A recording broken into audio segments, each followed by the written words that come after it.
और अगली खबर है देहरादून से, जहां पर चारधाम यात्रा को लेकर सीएम धामी ने बैठक की है। जिलाधिकारियों के साथ सीएम धामी ने वर्चुअल बैठक की। धार्मिक और पर्यटक स्थलों की सुरक्षा चाक चौबंद करने के निर्देश दिए गए हैं। तो फेक न्यूज फैलाने वालों पर तुरंत कार्रवाई के आदेश। यात्रा मार्गों पर ट्रैफिक मैनेजमेंट को प्राथमिकता देने की सलाह। घोड़ा खच्चर चालकों को स्थानीय स्तर पर प्राथमिकता देने की बात। श्रद्धालुओं के लिए सुविधाओं और स्वच्छता पर खास जोर। सौंदर्यीकरण और रेट लिस्ट की जांच को जरूरी कहा। खबर पर अधिक जानकारी के साथ संवाददाता अजीत सिंह राठी हमारे साथ जुड़ चुके हैं। अजीत, तो देखिए, चारधाम यात्रा शुरू होने जा रही है और उससे पहले लगातार यहां पर तैयारियों का दौर देखा जा रहा है। लेकिन अगर बात पिछली चारधाम यात्राओं को लेकर करें तो इस चारधाम यात्रा में अव्वल दर्जे पर तैयारियां क्यों कही जाएं? जी बिल्कुल, देखिए, तमाम ऐसे विभाग जो चारधाम यात्रा में सपोर्टिंग का काम करते हैं, जिनका बड़ा काम होता है, चाहे पीडब्ल्यूडी हो, पेयजल हो, हेल्थ हो, या दूसरे कोई विभाग हो, सिंचाई विभाग हो, या जो जहाँ बीआरओ है, बीआरओ की जो रोड है वो हो, तो वो तमाम ऐसे डिपार्टमेंट जिनके सचिवों और जिनके विभागाध्यक्षों ने पूरा का पूरा दौरा कर लिया है। मुख्यमंत्री के तकरीबन 1-1.5 महीने से ये लगातार दिशा निर्देश जारी किए जा रहे हैं कि जो लोग जिन विभागों की प्रथम दृष्टया जिम्मेदारी बनती है वो जाएं। पिछले दिन आपने देखा होगा, चीफ सेक्रेटरी ने भी चारों धामों का दौरा किया, व्यवस्थाओं का जायजा लिया। इसी बीच कमिश्नर गढ़वाल ने भी कई बार जितने भी धाम हैं सबका दौरा किया और व्यवस्थाओं का जायजा लेने के बाद अधिकारियों को दिशा निर्देश जारी किए।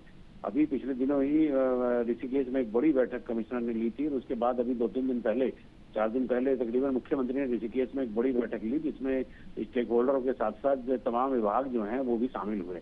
और उसमें सबकी प्रायोरिटी यही थी कि किसी भी हालत में ये सब चीजें नहीं होनी चाहिए कि यात्रा शुरू हो गई और किसी का काम अधूरा है। जो कट ऑफ डेट है वो बीत चुकी है और किसी भी हालत में ऐसे अधिकारियों को बख्शा नहीं जाएगा जिनका काम अधूरा होगा। क्योंकि चारधाम यात्रा की तिथि कोई अचानक से नहीं आई है, वो पहले से ही तय है, पहले से नियत है।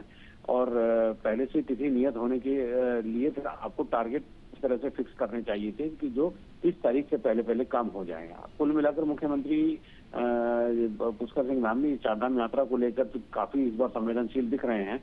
पिछली बार की घटनाओं से सबक लेते हुए उन्होंने अधिकारियों को कसा भी है और कुछ नए इनोवेशन भी उन्होंने किए हैं। उन्हीं के निर्देश पर जो होल्डिंग पॉइंट है चारधाम यात्रा में, उनको भी बनाया गया कि अगर धाम में बहुत ज्यादा जाम हो जाता है, बहुत ज्यादा ट्रैफिक हो जाता है, श्रद्धालु आ जाते हैं, तो उनको होल्डिंग पॉइंट पर रोका जाएगा। और होल्डिंग पॉइंट ऐसी जगह बनाए गए हैं जहां पर खाने पीने रहने की सारी व्यवस्थाएं हों, और जिनके पास व्यवस्थाएं नहीं होंगी तो प्रशासन की जवाबदेही होगी कि वो उनकी व्यवस्थाएं करेगा। तो ऐसी तमाम चीजें तो हो गई हैं। और चूंकि कल से चारधाम यात्रा का शुभारंभ हो जाएगा, कल माँ गंगोत्री और माँ यमुनोत्री धाम के कपाट खोले जाएंगे। उसके ठीक 2 दिन बाद भगवान केदारनाथ के कपाट खोलेंगे। उसके ठीक 2 दिन बाद 4 मई को भगवान बद्री विशाल के कपाट खोले जाएंगे। तो चूंकि चारधाम यात्रा का तो समझिए कि श्रद्धालु आने शुरू हो गए हैं और चारधाम यात्रा का आगाज हो चुका है। वह कल विधिवत तौर पर चारधाम यात्रा शुरू हो जाएगी। बिल्कुल अजीत, देखिए, एक तरफ पीएम नरेंद्र मोदी की बात करूं या फिर सीएम पुष्कर सिंह धामी की बात करूं, वोकल फॉर लोकल को लेकर, उत्तराखंड को लेकर एक विशेष ध्यान दिया जाता है। और इस बार वोकल फॉर लोकल की कितनी झलक चारधाम यात्रा में देखने को मिलेगी?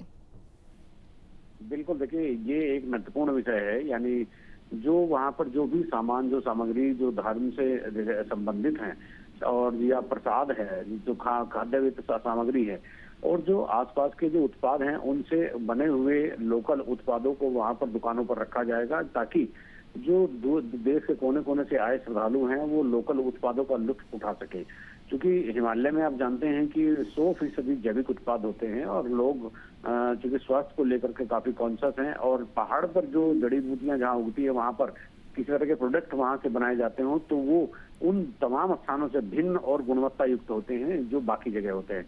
तो इसीलिए वोकल फॉर लोकल के नारे को भी इस बार बुलंद करने का काम किया जा रहा है, दावा भी किया जा रहा है। तो अब देखना यही है कि जब चारधाम यात्रा कल से सुचारू होगी तो उसके सप्ताह भर के भीतर किस तरह की मॉनिटरिंग होगी और कैसा माइक्रो मैनेजमेंट शासन का होगा। जी शुक्रिया तमाम जानकारी को दर्शकों तक पहुंचाने के लिए। तो देखिए, कल से यात्रा की शुरुआत हो जाएगी और यात्रा को लेकर चाहे सुरक्षा को बात करें हम, या फिर स्वास्थ्य को लेकर बात करें, स्वच्छता को लेकर बात करें, निवास को लेकर बात करें, इन तमाम पहलुओं पर सीएम पुष्कर सिंह धामी की ओर से जो उत्तराखंड की सरकार है मेहमान नवाजी के लिए तैयार है। और कल से 20 लाख लोगों की मेहमान नवाजी शुरू हो जाएगी और ऐसे में मेहमान नवाजी में कोई कोर कसर न रह जाए, इसके लिए प्रशासन की ओर से तैयारियां मुकम्मल कर ली गई है।